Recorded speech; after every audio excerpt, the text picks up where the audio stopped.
Potatoes are nice. I think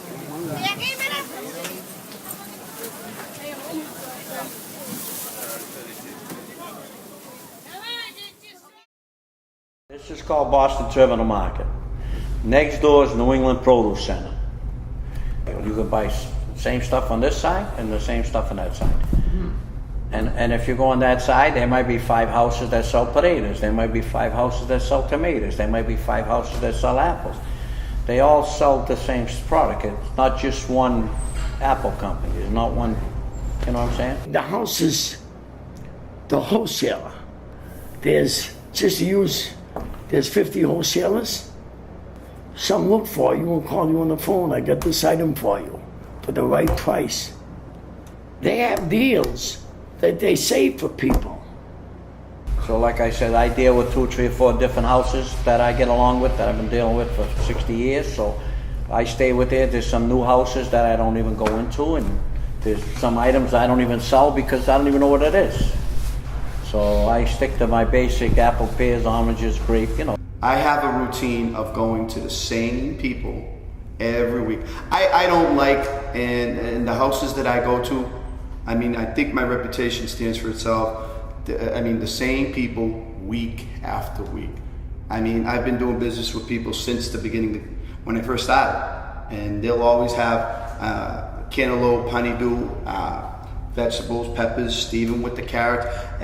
I'll have it every week because people know Otto sells this. If there's a fig, I try to buy figs. I mean, I try to buy certain stuff that, you know, the Italians might like too. Quite honestly, without the Boston Market Terminal and New England Produce Center, I mean, they're our big brothers. We can't survive without them. The relationships we have with these people here is, I mean, without them, we're not there. I mean, we can't go to BJ's or Costco or these restaurant depot and hope to get the prices that we get. But the relationship I've built and everybody who works the market, you know, allows for us to continue selling limes at 10 for $1, corn, you know, like 2 weeks ago, corn 8 for $1, 10 for $1. You know, we buy in volume and we get to sell at a cheaper price. And that's what, you know, that makes it a good thing. That's what draws people to the market, knowing that you could get something cheaper every week. Not having to spend $1.29 for a lemon. He's a government inspector, checks the produce. He goes around checking produce to make sure it's sellable. But we have a government organization in here that checks everything that comes into the city of Boston. Sometimes you come in and there's something strange. If you have a fruit store or you have a market, sometimes you may come in and it'd be something new coming in because of the season. See, at one time we have 4 seasons like here. You know, different things would come in. Like April, we get California stuff. But right now they're having bad weather out there and the bad weather across the whole country that the trucks ain't making in. They send most of their stuff to China, Japan, where it's a bigger market.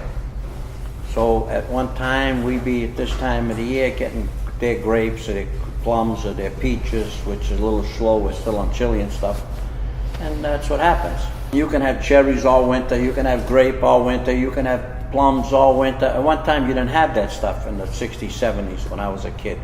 We had cherries 2 months a year, we had plums 3 months a year. And now you can get that stuff around the clock, you know what I'm saying? We get Peru, we get Chile, we get Holland, we get, it's from all over the country now. If you were to stay in the hotel on a Thursday, come in Thursday morning, you see nothing. You'll look outside the window Thursday afternoon, you'll see a market out front. Friday and Saturday, that market out there just magically appears. But it's not that simple. I mean, during the week too, you gotta do your buying. So Tuesday, Wednesday, you come in, you shop, you spec out certain prices. Hey, maybe I can get oranges cheap here on a Wednesday. And should I spec and buy something on Wednesday and maybe not get it on Friday? Who knows? Oranges might be cheaper by the end of the week. Maybe they won't be. So now, if I buy them on a Wednesday, I know people want oranges. So I'll have them Wednesday, whereas somebody might not have them on the Friday. I mean, it's a game. It's gambling with produce. Oh, we had a store on Endicott Street. We used to load the carts up in 1944, 45, 46, 47. And we'll the loaded cart up on Friday morning, until you weren't allowed in there till Friday morning. Now you're allowed Thursday afternoon, after 3 o'clock. You took your cart with all the produce on it, and you wheeled it to Haymarket, you know? Everything was on wheels. Now nothing's on wheels.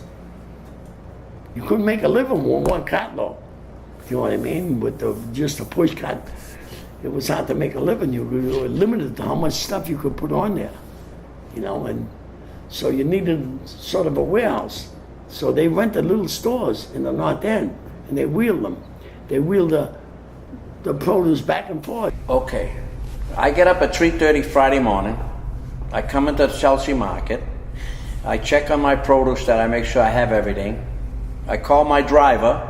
He picks it up and delivers it down the market. And at 6 o'clock, I start setting my stand up. I set up Friday morning. Everything start fresh, 6 o'clock in the morning, stand, produce, everything. And I worked all day till 6, 7 at night, close up, come back the following morning, 5 o'clock, and work till I sell out. And that's it, that's my weekend. First off, you gotta have trucks. You gotta organize the trucks and all the different houses in the produce center. So make sure that the product gets down there at a certain time.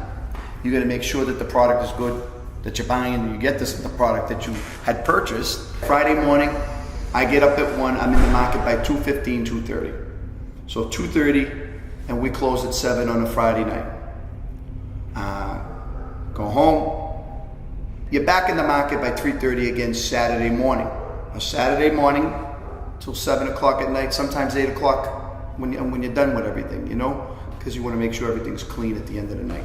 I want people to understand that this market, again, has to survive.